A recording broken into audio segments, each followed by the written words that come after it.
नमस्कार साथियों, मैं आज पुनः आपके सामने उपस्थित हुआ हूँ ताकि आने वाला एग्ज़ाम में आपको नई ऊंचाई देखने के लिए मिले। तो एक नए सेट के साथ मैं पुनः आपके सामने उपस्थित हूँ। तो पहला क्वेश्चन है, किस देश में दुनिया की सबसे बड़ी संसद है? किस देश में दुनिया की सबसे बड़ी संसद है? तो आंसर हो जाएगा चीन।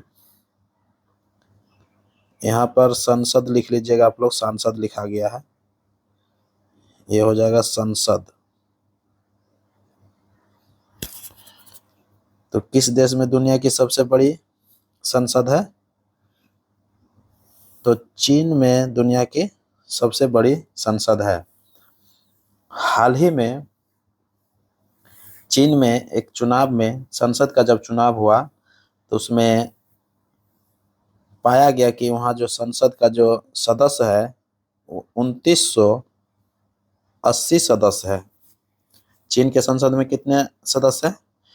2980 सदस्य हैं, जबकि चीन के संसद का जो नाम है वो नेशनल पीपुल्स कांग्रेस है। सभी लोग जानते हैं कि नेशनल पीपुल्स कांग्रेस है। जैसे कि अमेरिका के संसद को कांग्रेस कहा गया है और भारत के संसद को संसद कहा गया है, उसी प्रकार चीन के संसद का नाम क्या है? National People's Congress. Next question देख लेते हैं। प्राचीन बंदरगाह सोपारा किस राज्य में अवस्थित है? प्राचीन बंदरगाह सोपारा किस राज्य में अवस्थित है? तो किस राज्य में अवस्थित है? तो महाराष्ट्र में है। ऑप्शन ए हो जाएगा महाराष्ट्र। सोपारा के बारे में बताऊं थोड़ा, तो कहता है कि ये प्राचीन बंदरगाह सोपारा जो है वो प्राचीन अपरांता की राजधानी थी। प्राचीन अपरांता की राजधानी थी। सोपारा का प्राचीन बंदरगाह कैम्बे के प्रसिद्ध बंदरगाह के बाद पश्चिमी भारत में सबसे महत्वपूर्ण बंदरगाह था। कहने का मतलब क्या हुआ कि कैम्बे जो महत्वपूर्ण बंदरगाह जो था पश्चिमी भारत में, उसके बाद जो दूसरा बंदरगाह जो था वो सोपारा का ही स्थान आता था। तो क्लियर। नेक्स्ट क्वेश्चन ले लेते हैं। भारतीय संविधान के किस अनुच्छेद के अनुसार, भारतीय संविधान के किस अनुच्छेद के अनुसार अंग्रेजी देश के सभी उच्च न्यायालयों की आधिकारिक भाषा है? तो सभी उच्च न्यायालयों की जो आधिकारिक भाषा जो अंग्रेजी, अभी आप देखते हैं कि किसी भी उच्च न्यायालय में जाइएगा तो सभी जगह जो है ना इंग्लिश में बात करता है और इंग्लिश में जो है ना लिखा हुआ आपको मिलता है कोई भी दस्तावेज। तो यह संविधान का अनुच्छेद जो बताता है 348 के 1 में बताता है। ऑप्शन ए हो जाएगा, 348 के 1 में बताता है। तो क्लियर। Next question. सिंध को पूर्ण रूप से ब्रिटिश साम्राज्य में मिला लिया था। देखिए बहुत ही इंपॉर्टेंट क्वेश्चन है, बार बार आपको एग्जाम में देखने के लिए मिलेगा। कहता है कि सिंध को पूर्ण रूप से ब्रिटिश साम्राज्य में कौन मिला लिया था? तो उसका नाम था, गवर्नर का नाम क्या था? एलन बरो। ऑप्शन बी हो जाएगा, एलन बरो। कौन था? एलन बरो। और एलन बरो का जो कार्यकाल था वो 1842 से, भारत में आप देखे होंगे कि एलन बरो का जो कार्यकाल था वो क्या था? 1842 से 44 ईस्वी तक था। तो क्लियर। Next question. गिरिया के युद्ध में, देखिए बहुत ही इंपॉर्टेंट क्वेश्चन है, गिरिया के युद्ध में किसको मारकर बिहार के सर सूबेदार अलीवर्दी खां बंगाल का नवाब बना था? देखिए बिहार का सूबेदार था ये अलीवर्दी खां, और ये किसको मार करके जो है ना नवाब बन गया था बंगाल का? तो आंसर हो जाएगा सरफराज खान। कौन था? सरफराज खान को मार दिया था। ऑप्शन सी हो जाएगा, सरफराज खान को मार करके ये बंगाल का नवाब बना था। तो ऑप्शन सी हो जाएगा। अलीवर्दी खां का जो कार्यकाल रहा बंगाल का नवाब के रूप में वो 1740 ईस्वी से 1756 ईस्वी तक रहा। 1740 से 1756 ईस्वी तक रहा। और सरफराज खान जो था वो किस वंश का था? वो नासरी वंश का ये व्यक्ति थे, नवाब थे। तो क्लियर, समझ में आ गया होगा। Next question. कमरे के छोटे छिद्र से प्रकाश किरण आने पर कौन सा प्रभाव देखा जा सकता है? देखिए, जब आप कमरा का छोटा छिद्र आप देखिएगा, आप कमरे में बंद हो जाइए और खिड़की से एक छोटा सा छिद्र निकाल दीजिए और उसमें से जब आप देखिएगा एक प्रकाश का जो है, जब किरण प्रवेश करेगी, आएगी, तो उसमें एक प्रभाव देखने के लिए मिलेगा, एक इफेक्ट देखने के लिए मिलता है। वह कौन सा इफेक्ट रहता है? वो टिंडल इफेक्ट रहता है। वो टिंडल इफेक्ट की तरह कार्य करता है। तो आंसर क्या हो जाएगा? ऑप्शन बी हो जाएगा, टिंडल इफेक्ट, टिंडल प्रभाव। क्लियर? नेक्स्ट क्वेश्चन, चित्रकूट जलप्रपात किस नदी पर स्थित है? चित्रकूट जलप्रपात किस नदी पर स्थित है? तो चित्रकूट जो जलप्रपात है ये इंद्रावती नदी पर है। किस पर है? इंद्रावती नदी पर है। आंसर हो जाएगा ऑप्शन सी। नेक्स्ट क्वेश्चन, सर्वप्रथम खोजा गया हार्मोन था। सर्वप्रथम खोजा गया हार्मोन था, तो सर्वप्रथम जो खोजा गया हार्मोन था वो क्या था? तो वो सिक्रिटिन था। ऑप्शन डी हो जाएगा, सिक्रिटिन। नेक्स्ट क्वेश्चन, हिमालय पट्टी में स्थानांतरित कृषि को किस नाम से जाना जाता है? हिमालय पट्टी में स्थानांतरित कृषि को किस नाम से जाना जाता है? तो हिमालय पट्टी में जो स्थानांतरित कृषि जो है उसको खील के रूप में जानते हैं।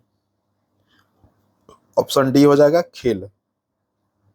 नेक्स्ट क्वेश्चन, पृथ्वी की चुंबकीय विषुवत रेखा दक्षिण भारत में किस स्थान से होकर गुजरती है?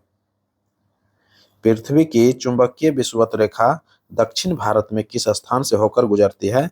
तो दक्षिण भारत से जो है थुम्बा नामक स्थान से होकर गुजरती है। ऑप्शन डी हो जाएगा, Thumba. Next question, sandal peak कहाँ अवस्थित है? बहुत ही हाईलाइटेड क्वेश्चन है। सैंडल पीक कहाँ अवस्थित है? तो कहाँ पर है? ये उत्तरी अंडमान में पड़ता है। ऑप्शन सी हो जाएगा, उत्तरी अंडमान में। सैंडल पीक के बारे में बताऊं कि इसकी ऊंचाई जो है, सैंडल पीक की ऊंचाई जो है 732 मीटर है। कितना है? 732 मीटर है। जबकि यहाँ पर जो सैंडल पीक पर जो उपज जो होता है वो संतरा, धान, चावल इत्यादि की उपज होती है। तो आप देख सकते हैं कि सैंडल पीक की क्या इंपॉर्टेंस है। ये उत्तरी अंडमान में पड़ता है। क्लियर? नेक्स्ट क्वेश्चन, विजय स्तंभ किस देवता को समर्पित है? विजय स्तंभ किस देवता को समर्पित है? तो किस देवता को समर्पित है? तो विष्णु को समर्पित है। बहुत ही इंपॉर्टेंट क्वेश्चन है। विजय स्तंभ जो है विष्णु को समर्पित है। और विजय स्तंभ ये कहाँ पड़ता है? चित्तौड़गढ़ राजस्थान में पड़ता है। ये कहाँ पर है? चित्तौड़गढ़ राजस्थान में है। और इसकी जो विजय स्तंभ का जो निर्माण कराया था ये राणा कुंभा ने करवाया था। और कब करवाया था? 1448 में करवाया था। कब करवाया था? 1448 ईस्वी में बनवाया था। और ये 9 मंजिला है। विजय स्तंभ क्या है? 9 मंजिल का एक इमारत है जिसकी ऊंचाई जो है वो 37.19 मीटर है। 37.19 मीटर है। जबकि इसको फीट में लीजिएगा तो 122 फीट है।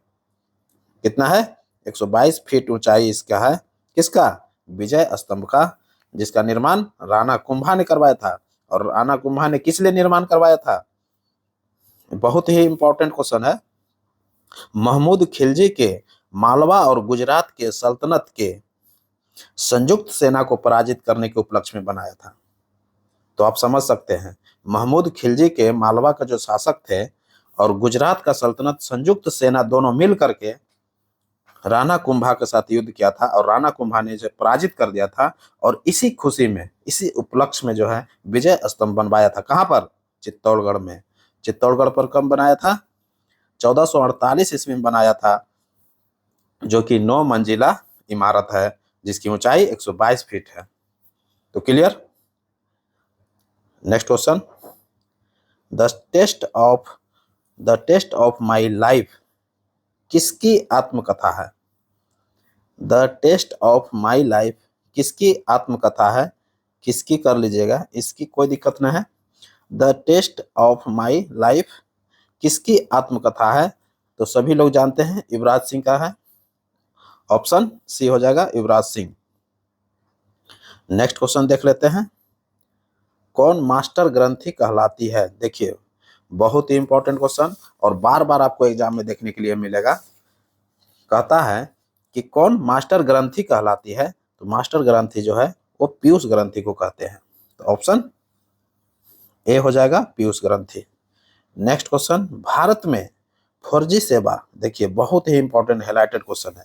भारत में 4G सेवा का प्रारंभ कब हुआ था? भारत में 4G सेवा के जब हम प्रारंभ की बात करते हैं तो बहुत ही इंपॉर्टेंट रोचक तथ्य निकल के सामने आता है।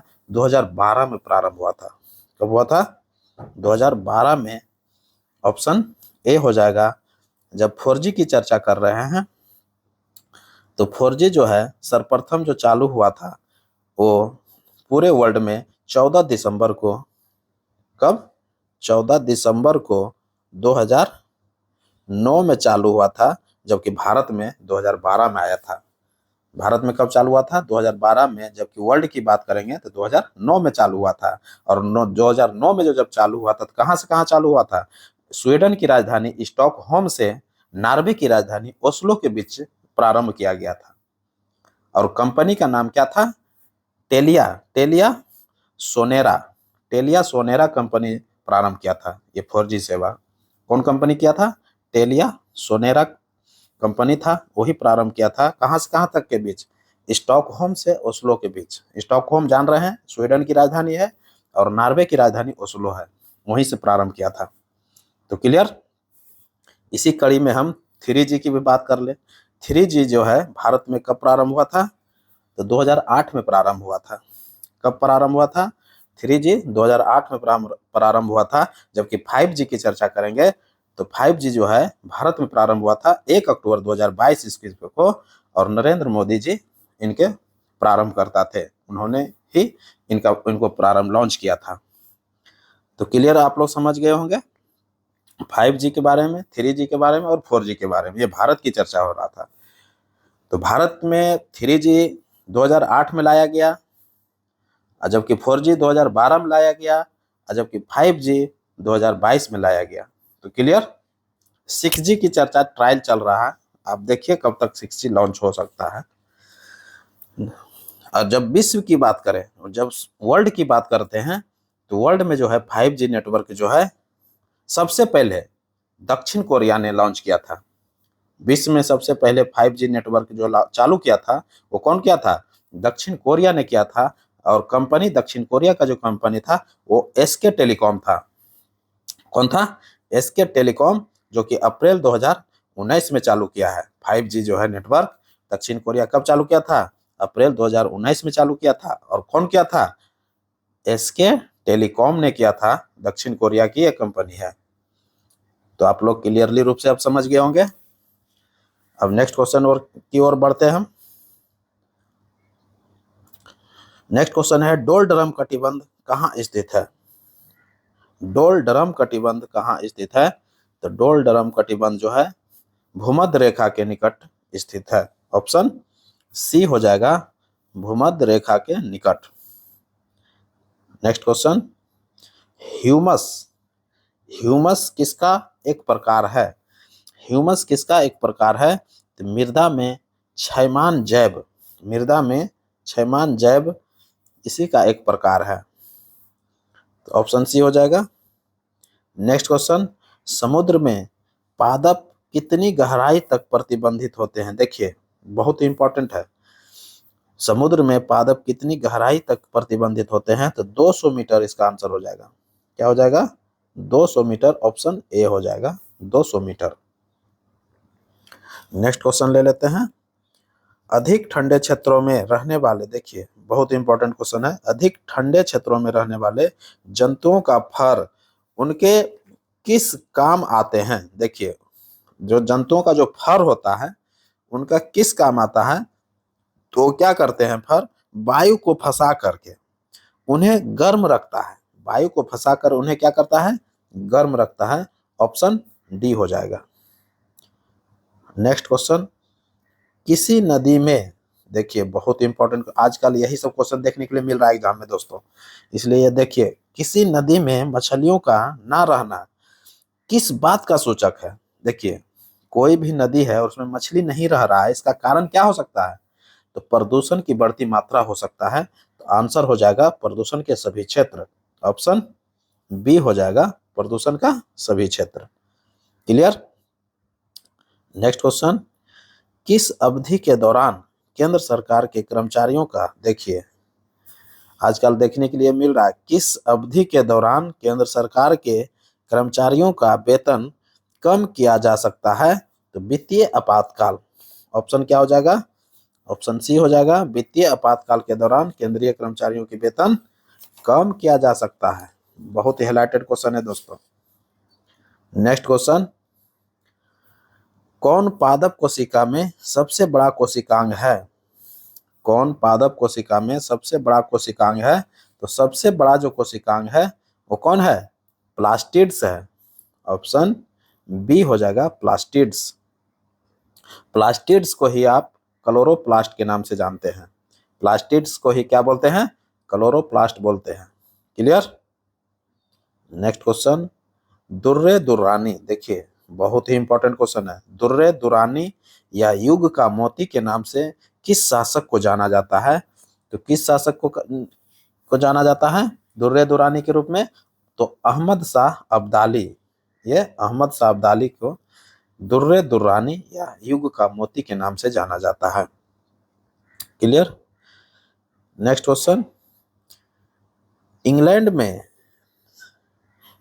में गृह युद्ध के दौरान राजा के समर्थकों को क्या कहा गया है? देखिए, ये आपको जब प्रीवियस क्वेश्चन पेपर आप जब उठाइएगा तो ये देखने के लिए क्वेश्चन मिलेगा। कहता है कि इंग्लैंड में गृह युद्ध के दौरान राजा के समर्थकों को क्या कहा गया है? तो राजा का जो समर्थक होता था वो क्या कहलाया? वो कैवेलियर कहलाया। क्या कहलाया? कैवेलियर कहलाया। ऑप्शन सी हो जाएगा। जबकि संसद के समर्थक को राउंड हेड्स कहा गया है। ये राउंड हेड्स जो आप देख रहे हैं ऑप्शन डी में, ये संसद के समर्थक है। बहुत ही इंपॉर्टेंट क्वेश्चन है ये, आपको दोनों एक क्वेश्चन पूछता है बार बार एग्जाम में, इसलिए ध्यान दीजिएगा दोस्तों। संसद के समर्थकों को क्या बोलते हैं? राउंड हेड्स कहा गया है। किस दौरान? इंग्लैंड में जब गृह युद्ध हो रहा था। और राजा के समर्थक को कैवेलियर कहा गया है। क्लियर। नेक्स्ट क्वेश्चन, किसने स्वामी विवेकानंद को आधुनिक राष्ट्रीय आंदोलन का आध्यात्मिक पिता कहा था? किसने स्वामी विवेकानंद को आधुनिक राष्ट्रीय आंदोलन का आध्यात्मिक पिता कहा था? किसने कहा था? सुभाष चंद्र बोस ने कहा था। देखिए ऑप्शन बी में लिखा है एससी बोस, अर्थात Subhash Chandra Bose. Clear. Next question, किस धातु के अमलगम को दांतों की कैविटी भरने में प्रयोग किया जाता है? देखिए दांतों की कैविटी, आप इसको स्पष्ट रूप से समझने का प्रयास कीजिए। दांतों की कैविटी अर्थात जो है गांव देहात बोलचाल की भाषा में इसको हम लोग क्या बोलते हैं? खोड़र उड़र जब हो जाता है तो उसको हम भरते हैं। तो उसको किससे भरते हैं? चांदी और पारद से भरते हैं। किससे भरते हैं? चांदी और पारद से भरते हैं। ऑप्शन किसमें है? तो ऑप्शन सी में देखिए चांदी और पारद दिया हुआ है। ऑप्शन सी हो जाएगा चांदी और पारद। तो दांतों का जो खोड़र होता है, दांतों की जो कैविटी है को भरने में जो प्रयोग होता है, तो कौन सा अमलगम यूज होता है? तो चांदी और पारद का इस्तेमाल होता है। तो क्लियर। नेक्स्ट क्वेश्चन, किसे कोशिका का पावर हाउस कहा जाता है? देखिए बहुत इंपॉर्टेंट क्वेश्चन है। कहता है किसे कोशिका का पावर हाउस कहा जाता है? तो पावर हाउस सभी लोग जानते हैं। कोशिका का पावर हाउस क्या है? तो mitochondria. Option C. Next question, किस महाद्वीप को मानव जाति का जन्म स्थल माना जाता है? ये भी सभी लोग जान रहे हैं क्वेश्चन को। किस महाद्वीप को मानव जाति का जन्म स्थल माना जाता है? तो अफ्रीका महाद्वीप को। ऑप्शन ए हो जाएगा। नेक्स्ट क्वेश्चन, उदंतपुरी में बौद्ध मठ का स्थापना किसने करवाया था? देखिए बहुत इंपॉर्टेंट क्वेश्चन है। उदंतपुरी में बौद्ध मठ का स्थापना किसने करवाया था? तो देवपाल ने करवाया था। ऑप्शन क्या हो जाएगा? देवपाल हो जाएगा, option B.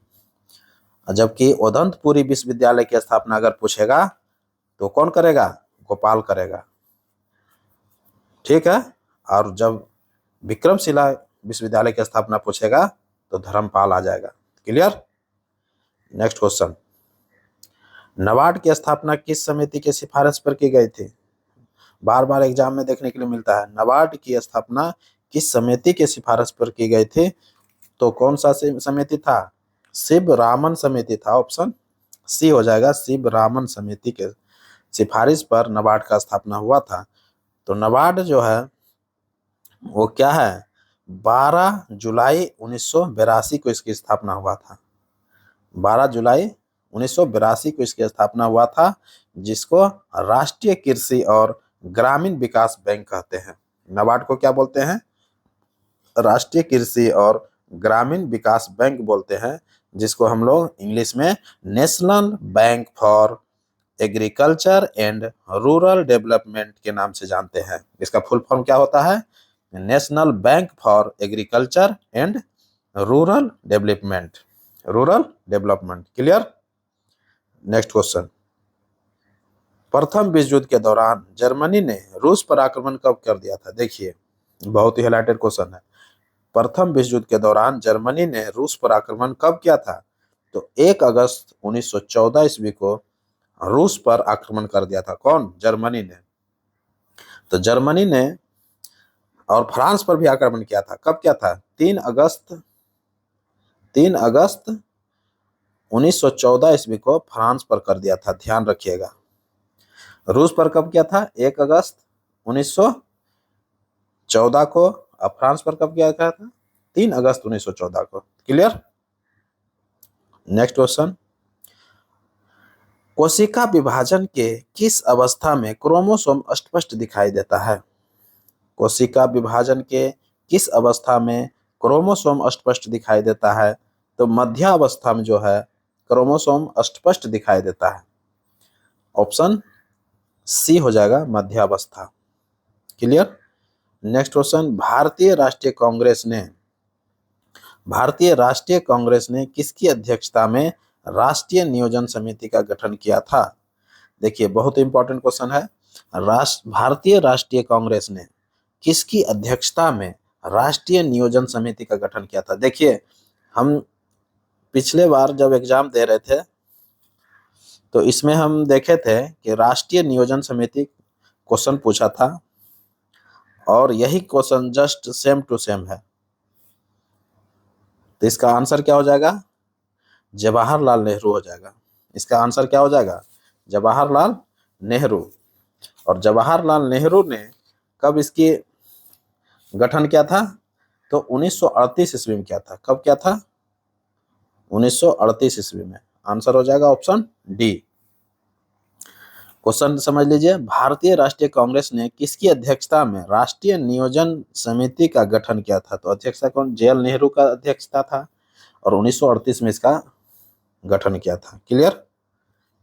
Next question, DNA में मौजूद शर्करा होती है। देखिए डीएनए में मौजूद जो शर्करा होती है वो क्या होता है? डीऑक्सीराइबोसोम। सभी लोग जान रहे हैं, बहुत ही हाइलाइटेड क्वेश्चन है, बार बार एग्जाम में देखने के लिए मिलता है। ऑप्शन ए हो जाएगा, डीऑक्सीराइबोज। डीऑक्सीराइबोज। क्लियर?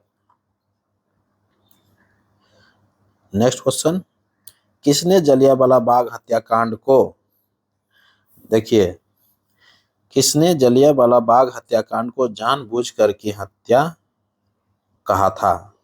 अर्थात जानबूझकर की गई हत्या कहा था। किसने कहा था? ये CF एंड्रयूज ने किया था।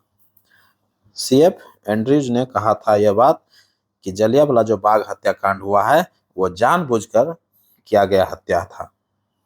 तो किसने कहा था? CF एंड्रयूज ने कहा था। क्लियर? नेक्स्ट क्वेश्चन, कपास के रेशे किससे प्राप्त होता है? कपास के रेशे किससे प्राप्त होता है? तो बीज से प्राप्त होता है। ऑप्शन ए हो जाएगा, बीज से प्राप्त होता है। नेक्स्ट क्वेश्चन, भारत में किस धार्मिक समूह की वृद्धि दर निम्न है, अर्थात सबसे कम जो है किस धार्मिक समूह का है?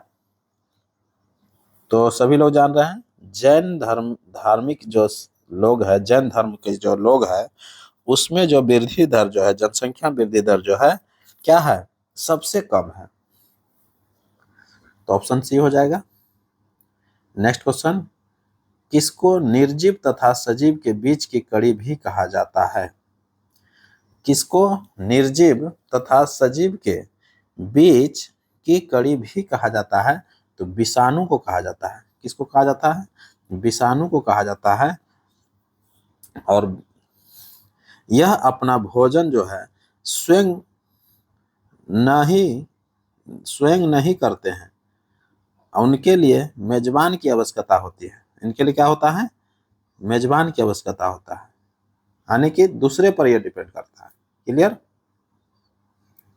Next question, how prime ministers decide, how prime minister decide पुस्तक के लेखक कौन है? तो नीरजा चौधरी है। कौन है?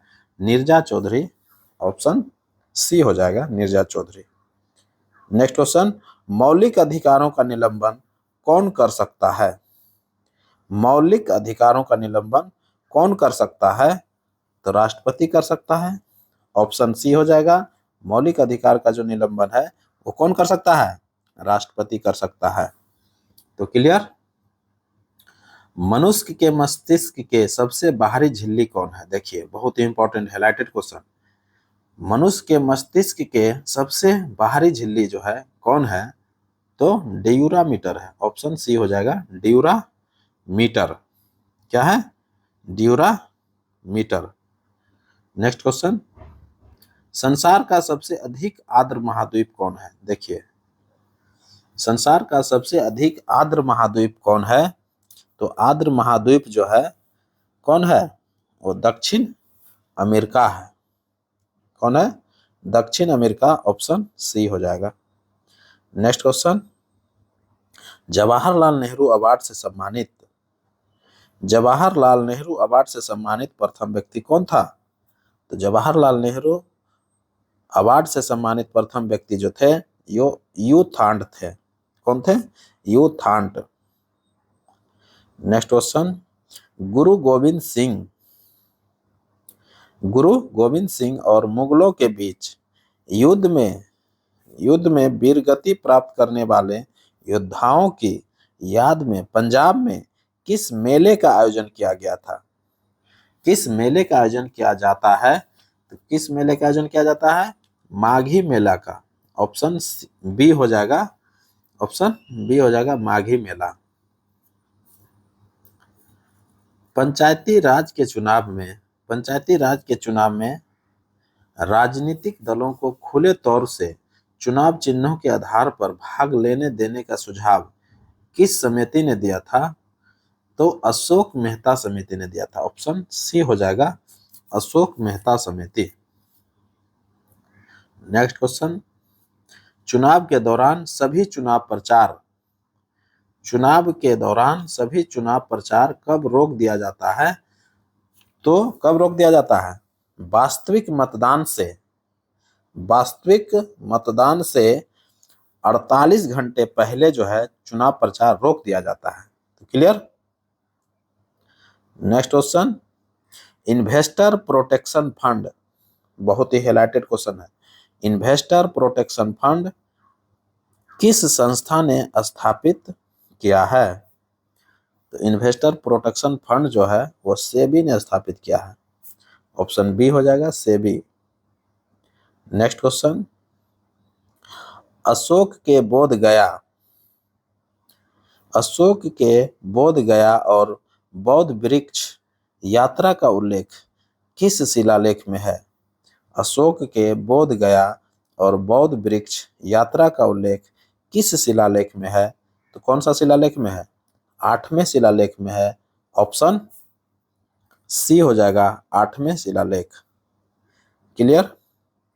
नेक्स्ट क्वेश्चन, भारत में राष्ट्रीय आय का आकलन, भारत में राष्ट्रीय आय का आकलन संकलन कौन करता है? भारत में राष्ट्रीय आय का संकलन जो है, आकलन जो है, कौन करता है? तो केंद्रीय सांख्यिकी संगठन करता है। ऑप्शन क्या हो जाएगा? ऑप्शन डी हो जाएगा, केंद्रीय सांख्यिकी संगठन। क्लियर? जिसको CSO बोलते हैं। क्लियर? नेक्स्ट क्वेश्चन, दिल्ली के किस सुल्तान को उसकी उदारता के कारण उसे लाख बख्श के नाम से पुकारा